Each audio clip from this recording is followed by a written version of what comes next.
Hello दोस्तों, आज की कहानी है ननद का उतरन। कहानी अच्छी लगेगी तो चैनल को सब्सक्राइब कीजिएगा। तो कहानी इस तरह से है। सुधा यहाँ आना तो जी माँ जी अभी आई। सुधा आज बहुत दिनों के बाद शॉपिंग के लिए बाहर जा रही थी तो बहुत खुश थी, वरना सुधा हमेशा अपनी ननद के दिए हुए कपड़े ही पहनती थी। हाँ माँ जी, कहिए क्या काम था? अरे बेटा, तू तैयार भी हो गई? अच्छा, कोई बात नहीं, जाके कपड़े बदल लो। पर माँ जी, आपने अभी तो कहा था कि मैं शॉपिंग करने जा सकती हूँ। हाँ, कहा तो था, पर अभी अभी नीतू का फ़ोन आया था, बोल रही थी कि कुछ कपड़े भेज है जो उसने सिर्फ एक आध बार पहने हैं। तू तो जानती है बेटा, नीतू की आदत है, उसको कपड़े एक बार पहन के बाद दोबारा पहनना नहीं पसंद है, ना ही उसके ससुराल वालों को पहनाना पसंद है। बड़े घर की बहू जो ठहरी। नीतू ने बोला, भाभी की तो आदत है और उसको कौन सा बाहर जाना है, कहीं तो मन हो तो पहन ले। तू तो समझदार है, कपड़ों में पैसे क्यों खराब करना, अभी पैसों की बचत करनी ज़रूरी है। आखिर तुम्हारी एक बेटी है और बिटिया का खर्च कितना होता है। नीतू को किस बात की चिंता है? एक बेटा है और लड़कों के खर्च कहाँ होते हैं, समझी बेटा? जी माँ जी, बोल के सुधा अपने कमरे में चली गई। उसको बुरा बहुत लगता था, पर चाह के भी सुधा अपनी सास को मना नहीं कर पाती थी। सुधा के पति आकाश भी 3 साल के विदेश में थे और उसको ससुर की देखभाल के लिए यहाँ छोड़ गए थे, क्योंकि आकाश नहीं चाहते थे कि बुढ़ापे में उसके माता पिता को कोई तकलीफ या अकेलापन महसूस हो। आकाश के भेजे हुए पैसे भी सास के खाते में आते थे, तो सुधा को हर चीज़ के लिए उनसे पैसों मांगना होता है। नए कपड़े तो उसने इन 3 सालों में अपनी पसंद से लिए ही नहीं थे। शादी के वक्त उसने जो कपड़े अपनी पसंद के लिए थे बस वही थे उसके पास। अगली सुबह आकाश का फ़ोन आया। उसने सुधा से बोला, आज तुम जो भी विश मांगो सब पूरी होगी। सुधा ने कहा, क्या बात है, आज बड़े अच्छे मूड में हो?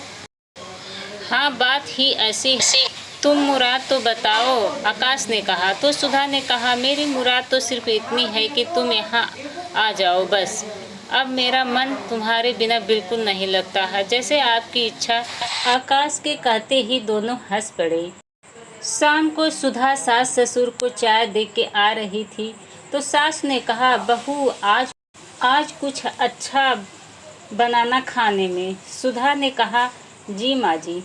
सुधा किचन में रात के खाने की तैयारी में लगी थी कि तभी उसकी बेटी के चिल्लाने की आवाज़ आई। सुधा भाग के गई देखने कि क्या हुआ। सुधा ने देखा सामने आकाश ने बेटी को गोद में उठाया था। उसे एक बार तो अपनी आंखों पर भरोसा नहीं हुआ।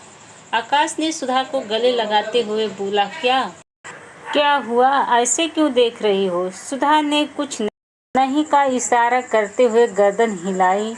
आज सुधा की खुशी की ठिकाना नहीं था। सुधा ने आकाश से पूछा, माँ बाबूजी को पता था कि आप आने वाले हैं हो? तो आकाश ने कहा, हाँ। तब तक सुधा की सास ने आवाज़ लगाई, बहू।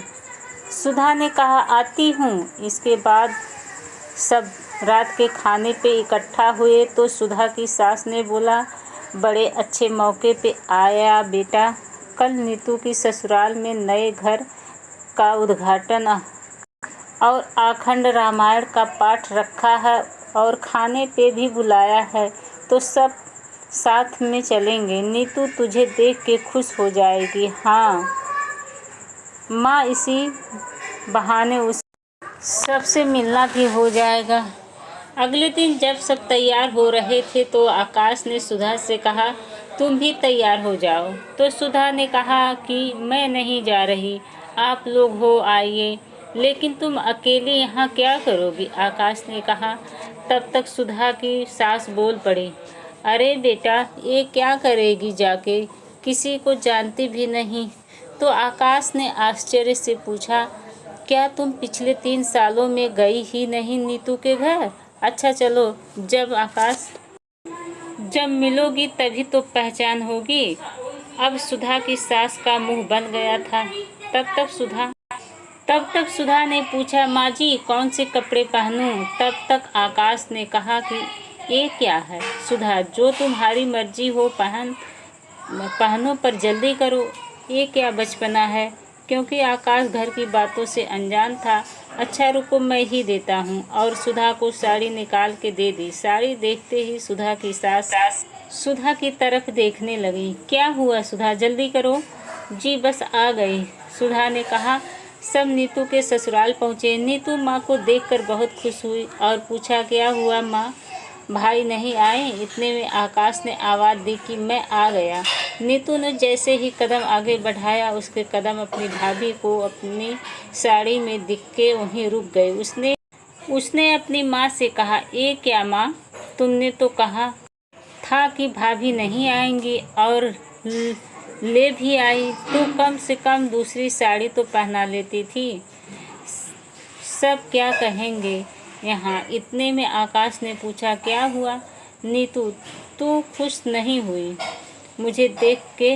अरे नहीं भैया, ऐसा नहीं है, आओ ना अंदर। तभी उसके परिवार के लोग भी वहाँ आ गए।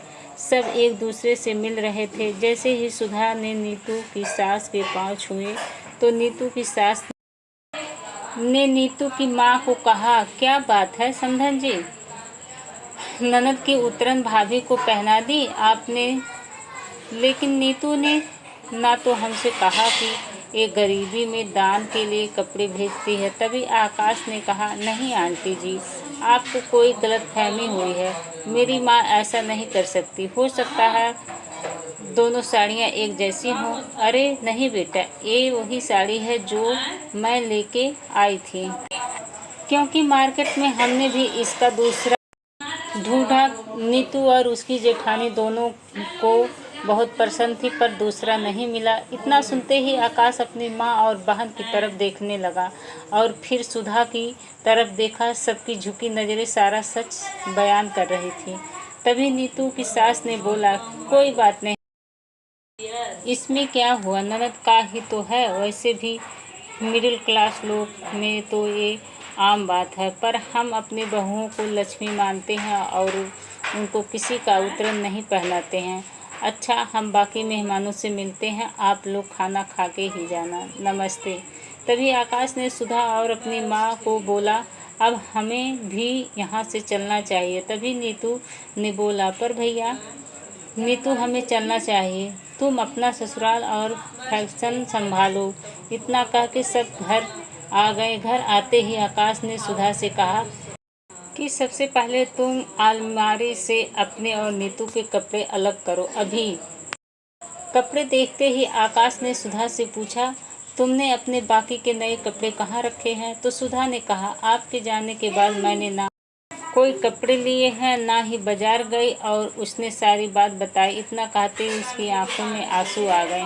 तब आकाश ने अपनी माँ की ओर देखा। आज इनके पास कोई जवाब नहीं था। फिर आकाश ने अपनी माँ से कहा, माँ, जब मैंने भाई हो के बाप का फर्ज निभाया था, तब आपने क्यों नहीं मना किया? बाबूजी ने तो नीतू की शादी उस घर में करने से मना कर दिया था, ये कहते हुए कि मेरी इतनी हैसियत नहीं है, मैं उस घर में अपनी बेटी की शादी नहीं कर सकता। तो मैंने उस शादी की जिम्मेदारी ली और अब जितना दहेज मांगा दिया।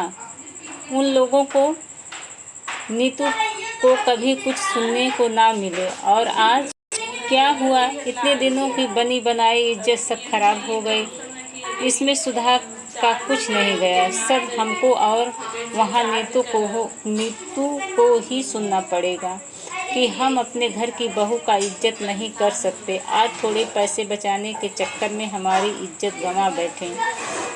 फिर आकाश ने सुधा से कहा, नीतू के सारे कपड़े एक बैग में कर दो, नीतू जब भी आए उसको दे देना। और हाँ, आगे से कभी किसी का उतरन मत पहनना।